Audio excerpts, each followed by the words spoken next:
Hi hello नमस्कार माझी YouTube family, कसे आहेत सगळे? मजेत ना? तर आज आहे संकष्टी. होळीच्या नंतर 5 दिवसांनी संकष्टी येते. तर आज संकष्टी चतुर्थी आहे. तर आज माझा उपवास आहे. असा तर माझा उपवास नसतो, मंगळवारचाच असतो. पण होळीच्या नंतर जी संकष्टी येते त्या दिवशी काहीतरी विशेष देवाचं करायचं असतं.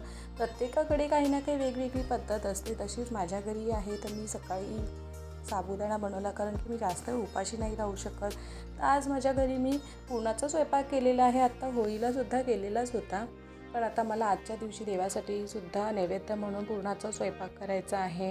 तर मी खीरसुद्धा उकळत ठेवलेली आहे, खीर बनवायची आहे. बस मला त्याच्यासोबत चण्याच्या डाळीचे, आमच्याकडे फुंके बोलतात, मी त्याची रेसिपीचा व्हिडिओ टाकलेलाच होता.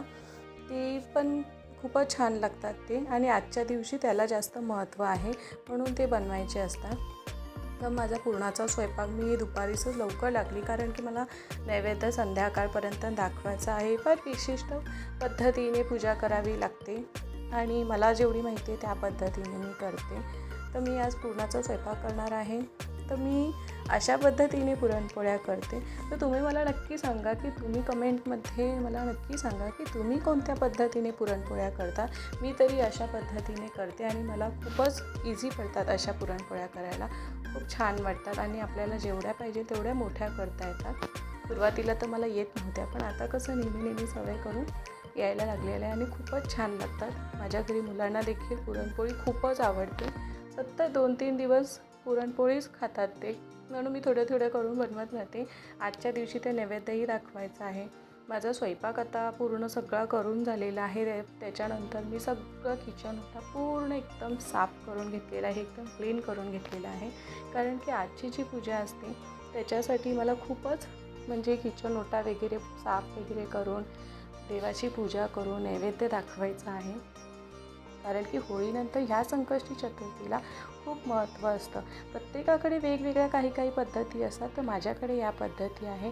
तर मी असं सुंदरसं असं नैवेद्यासाठी रचून घेतलेलं आहे. आणि मिस्टरसुद्धा संध्याकाळी आज लवकर आले कामावरून, आणि खूपच बरं झालं, कारण की देवाचा काही प्रोग्राम असेल तर एकटीने करायला नाही आवडत. तर घरामध्ये जर असतील तर बरं वाटतं. तर आपल्याला सोबतही होऊन जाते आणि आपल्याला आशीर्वादही मिळतो देवाचा. तर मी अशी सुंदरशी अशी पूजा मांडलेली आहे. आम्ही दोघांनी पूजा करून घेतलेली आहे.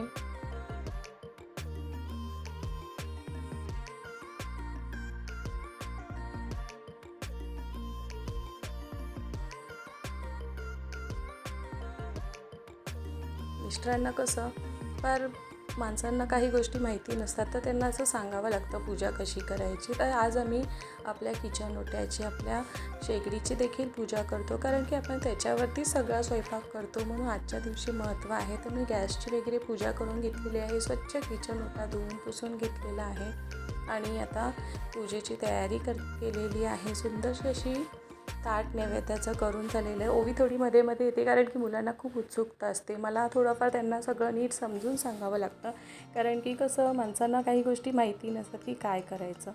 तर मग ही आम्ही तूप म्हणजे गॅसची पूजा करून, ही फार वेगळी पद्धत आहे आमच्याकडे. प्रत्येकाकडे काही ना काही पद्धत असते. तर असं आम्ही तुपाची धार गॅसवरून सोडून, तर मी ते देवाजवळ नैवेद्य दाखवणार आहे. आणि कसं जागा फार कमी आहे, म्हणून मला फ्रीजवरतीच नैवेद्य दाखवावा लागतो. तर देवाला कसं आपण मनापासून केलेलं, अर्पण केलेलं देवाला कुठेही करा, चालून जातं. अशा पद्धतीने आम्ही सुंदरशी अशी, जेवढी मला माहिती आहे तेवढी पूजा रचून झालेली आहे. आणि खूपच यावेळेस मनाला खूप प्रसन्न वाटलं, की हे सुद्धा कामावरून लवकर आलेले होते ऑफिसवरून, म्हणून पूजा खूप छान पद्धतीने झालेली आहे.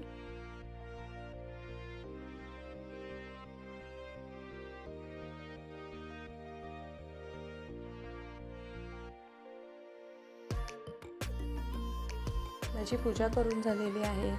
तर गॅस ओटा मी आता काही लगेच पुसणार नाही आहे. तर आता हे फुंके म्हणजे डाळी, चण्याच्या डाळीचे वाफवून केलेले असतात. मी याची रेसिपी टाकलेली आहे. तर आता नैवेद्यामध्ये तर मला उकडीचेच ठेवायचे होते, पण आता सगळ्यांना घरामध्ये खायसाठी मी ते तळून घेतलेले आहे. तळून एकदम छान लागतं आणि कढीसोबत ते खूपच सुंदर असे लागतात. तर अशी मी अधूनमधून ही रेसिपी बनवत असते, पण आजच्या दिवशी या रेसिपीला खूपच महत्त्व आहे. तर मी आमच्या सगळ्यांसाठी ह्या फ्राय करून घेतलेले आहे आणि अशा पद्धतीने आमची सुंदर अशी पूजा झालेली आहे. स्वयंपाकही झालेला आहे आणि पुरणाचा स्वयंपाक कोणाकोणाला आवडतो प्लीज कमेंटमध्ये नक्की सांगा. आणि सगळ्यात महत्त्वाची गोष्ट म्हणजे सगळी कामं आवरून झाल्यावरती जे उरतात ती म्हणजे भांडे. तर मला भांडी घासायला आता रात्री एवढा वेळ होतो तो खूप कंटाळा येतो, कारण की पुरणाचा स्वयंपाक असेल म्हटलं ती खूपच भांडी असतात. पण काही नाही, मिस्टर आहेत ते खूप हेल्प करतात आणि त्यांनी मला मदतही केली. ते असे काही असेल तर ते खूप मदत करून घेतात, मिस्टर पण आणि मुलगा पण. तर आता माझं सगळं आवरून निवरून झालेलं आहे. तर आजची पूजा कशी वाटली प्लीज कमेंटमध्ये नक्की सांगा.